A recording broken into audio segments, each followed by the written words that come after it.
రాజ్యాంగ నిర్మాత అంబేద్కర్ పై కేంద్ర మంత్రి అమిత్ షా చేసిన వ్యాఖ్యలపై రచ్చ కొనసాగుతోంది. అమిత్ షా రాజీనామా చేసే వరకు ఆందోళనలు కొనసాగుతాయని కాంగ్రెస్ ప్రకటించింది. అయితే అంబేద్కర్ ను జీవితాంతం కాంగ్రెస్ అవమానించిందని, ఆయనకు కాంగ్రెస్ ఒక్క స్మారక కేంద్రాన్ని కూడా నిర్మించలేదని బీజేపీ ఎదురుదాడికి దిగుతోంది.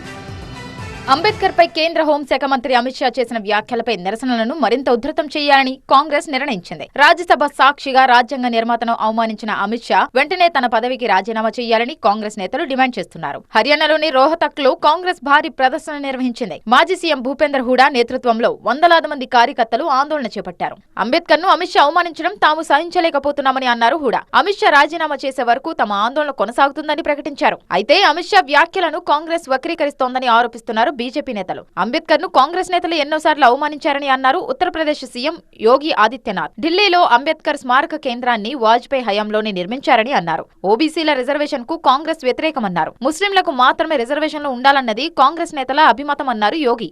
बाबा साहब भीमराव अंबेडकर के प्रति कितना विद्वेष का भाव कांग्रेस के मन में था। उनके सहयोगी को तोड़ करके उन्हें चुनाव हराया जाता है। कांग्रेस को इस पे स्पष्टीकरण देना चाहिए और देश की जनता से माफी मांगनी चाहिए। बाबा साहब भीमराव अंबेडकर का कोई भी स्मारक कांग्रेस ने अपने कालखंड में सर्वाधिक समय तक देश के अंदर कांग्रेस की सरकार थी। भारत के संविधान के महानायक का, इस महान शिल्पी का स्मारक चाहे उनकी जन्मभूमि में हो, चाहे उनके दिल्ली का जो सरकारी आवास था उसमें हो, उनकी दीक्षा भूमि नागपुर में हो, उनके चैत्य भूमि मुंबई हो, या उनकी उच्च शिक्षा की भूमि जहां पर उन्होंने अपनी डिग्री ली थी, उच्च शिक्षा की डिग्री इंग्लैंड में ली थी, वहां पर बाबा साहब भीमराव अंबेडकर को कोई स्मारक कांग्रेस ने क्यों नहीं बनाया?